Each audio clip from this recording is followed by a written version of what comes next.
ब्रेकनंतर पुन्हा एकदा आपलं स्वागत आहे। आपण पाहतोय अभिनेत्री अनन्या पांडेच्या घरी आज एनसीबीची टीम दाखल झाली होती आणि त्यानंतर 2 वाजता तिला चौकशीसाठी एनसीबीच्या कार्यालयात बोलवण्यात आलं होतं। मात्र 4 नंतर अनन्या पांडे ही एनसीबीच्या कार्यालयात दाखल झाली आहे। त्याचे अपडेट न्यूज 18 लोकमत तुम्हाला वेळोवेळी देत आहे आणि आता एनसीबीच्या कार्यालयात अनन्या पांडे ही दाखल झालेली आहे आणि आता पुढे तिची चौकशी नेमकी कशी केली जाते, चौकशीमध्ये तिला काय काय प्रश्न विचारले जातात, कशा पद्धतीने ही चौकशी होते, असे अनेक प्रश्न अनेकांना पडलेले आहेत।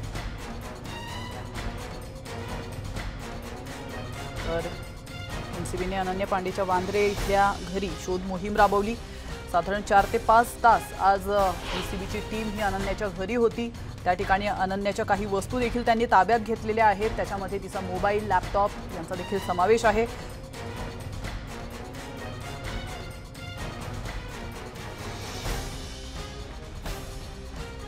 आपण पाहतोय शाहरुखच्या बंगल्यातून अनन्याच्या घरून शाहरुखच्या बंगल्यावर देखील एनसीबीची टीम गेली होती आणि तिथून परतत असताना एनसीबीच्या पथकाने माध्यमांशी संवाद साधला होता। त्यावेळेला एक महत्त्वाचं वक्तव्य त्यांनी केलं होतं की अनन्या पांडेला चौकशीसाठी बोलवण्याबाबत एनसीबीचं अधिकाऱ्यांनी एक वक्तव्य केलं होतं।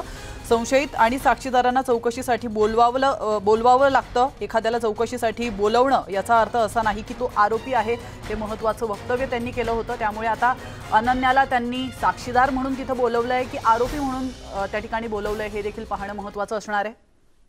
तर याविषयी अधिक माहिती देण्यासाठी आपले प्रतिनिधी अजित मांढरे पुन्हा एकदा आपल्यासोबत जोडले गेलेले आहेत। अजित, अनन्या त्या ठिकाणी दाखल झाली, त्यानंतर ती आता चौकशीसाठी आत कार्यालयात देखील गेलेली आहे। काय अधिक माहिती मिळते, सध्याचे अपडेट्स काय? थोड्याच वेळापूर्वी अनन्या पांडे जी आहे ती चौकशीला एनसीबीच्या कार्यालयात दाखल झालेली आहे आणि ती चौकशी सुरू आहे। मग सांगितलं त्या पद्धतीनं जवळपास 6 अधिकारी जे आहेत ते अनन्याची चौकशी करणार आहेत। त्यामध्ये 2 महिला अधिकारी आहेत, 4 पुरुष अधिकारी आहेत।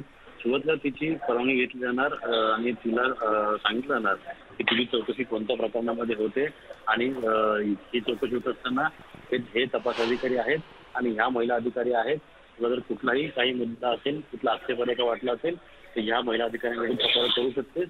या पद्धतीची हमी घेऊन तिच्याकडून सही घेतली जाईल, ती चौकशी पूर्ण केली जाईल, तिच्या प्रश्नांचा भडीमार केला जाईल आणि प्रश्न विचारल्यानंतर पूर्ण जबाब तिला नोंदवल्यानंतर त्या जबाब तिला वाचायला दिला जाईल आणि त्यानंतर ती त्या जबाबाची जर ती समज असेल तर त्याची सही घेतली जाईल।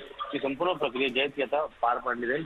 आता साधारणपणे मुख्य मुद्दा हा आहे की तिला चौकशीला बोलवलंय, याचा अर्थ ती आरोपी म्हणून बोलवलंय का साक्षीदार म्हणून बोलवलंय हे अद्याप स्पष्ट नाहीये। बिलकुल, नक्कीच ती आरोपी आहे की साक्षीदार आहे हे पाहणं देखील तेवढंच महत्त्वाचं असणार आहे। या विषयाच्या सगळ्या अपडेट्स आपण तुमच्या माध्यमातून आपल्या प्रेक्षकांपर्यंत पोहोचवणार आहोत। तुर्तास धन्यवाद अजित, तुम्ही दिलेल्या महत्त्वपूर्ण माहितीबद्दल। आणि यासोबतच बुलेटिनमध्ये वेळ झाली इथंच थांबण्याची, मात्र तुम्ही कुठेच जाऊ नका, पाहत रहा न्यूज 18 लोकमत।